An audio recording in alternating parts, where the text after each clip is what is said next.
Question اٹھانے شروع کیے اور کوشچن بنتے بھی ہیں کہ یہ کون سا نظام ہے جس میں اپوزیشن ہی کوئی نہیں ہے, سب وزیر ہیں اور کام ایک دہلے کا نہیں. لوگوں کو آئے روز پتہ لگتا ہے کہ جناب فلانے سیکرٹری صاحب جو ہیں وہ کینیڈا میں گھر لے چکے ہیں, فلانے سوشل میڈیا کا دور ہے, لوگوں کو ایک ایک شخص کا پتہ ہے کہ اس کا بیک گراؤنڈ کیا تھا, یہ حکومت میں گیا اور اس نے کیا کیا اچیو کر لیا. تو وہ کرپشن کی داستانیں موجود ہیں.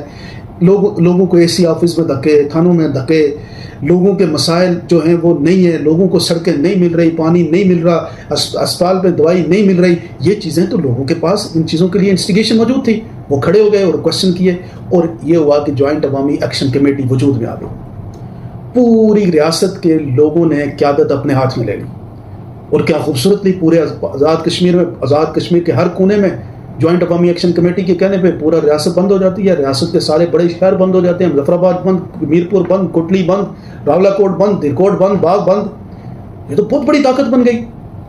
اب یہاں سے جو سفر ہے نا وہ اب نیکسٹ لیول پہ شفٹ ہو رہا ہے. تو جوائنٹ عوامی ایکشن کمیٹی کے رہنماؤں سے جب پہلے تو ان کو کسی نے سیریس نہیں لیا, آہستہ آہستہ سیریس لینا شروع کیا گیا.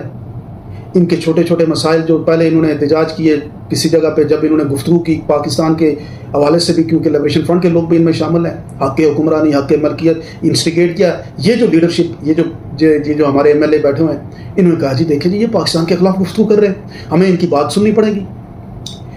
آپ کی بات انہوں نے سن لی, کیونکہ اس وقت ان کو لگا تھا کہ یہ اتنی بات ہم کریں گے تو یہ ہماری بات مان لیں گے, یعنی ہم ان کو پلے کر لیں گے, ہم ان کو آٹے کے اوپر آپ جب نکلے تو انہوں نے آپ کی بات مانی, حکومت پاکستان سے آٹے کا مسئلہ حل کروایا. اب آگے جب اس چیز کو لے کے آپ اب نیکسٹ لیول پہ جا رہے ہیں نا, ساتھ ہی ساتھ یہ آپ کو پینٹ کرتے جا رہے ہیں, آپ کی جماعت کے, آپ کے سسٹم کے اندر موجود ان لوگوں کو بھی رکھ رہے ہیں جو پاکستان کے خلاف بات کرتے ہیں. وہ جو ایک نوجوان ہے اپنا پلندری سے, آپ اس کی گفتگو سنیں, میں دہرا نہیں سکتا. پھر ڈاکٹر توقیر گیلانی صاحب کی گفتگو سن لیں. پھر اسی طریقے سے کسی جگہ پہ ایک نوجوان کہہ رہا ہے کہ پاکستان کی کرنسی کی کوئی حیثیت نہیں ہے. پھر کسی جگہ پہ یہ بات بھی آئی کہ پاکستان کے جھنڈے کو آپ نے اس کی تعظیم بھی نہیں کی, پاکستان کی فوج کو آپ غاصب فوج کہتے ہیں, پاکستان کی فوج کے خلاف بات کرتے ہیں. تو یہ ساری چیزیں آپ کے حوالے سے ایک کیا بن رہا ہے, ایک ایف آئی آر ڈیولپ ہو رہی ہے, ثبوت کٹھے کیے جا رہے ہیں تاکہ آپ کو پینٹ کیا, ابھی جو اس وقت کی میں پوزیشن آپ کو کہنا چاہ رہا ہوں, تاکہ آپ کو پروف کیا جا سکے کہ آپ تو ایجنٹ ہیں.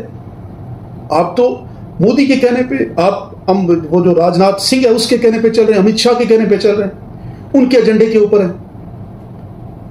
بھائی یہی تو بات کی جا رہی ہے نا. ابھی لیڈرشپ آپ کو کیا کہنا چاہ رہی ہے, جس لیڈرشپ یہ پینٹ کر رہی ہے کہ آپ تو ہندوستان کے ایجنڈے پہ ہیں, جبکہ میں یہ سمجھتا ہوں کہ آپ ایک انڈیجنس پولیٹکس کر کے ایک آزاد کشمیر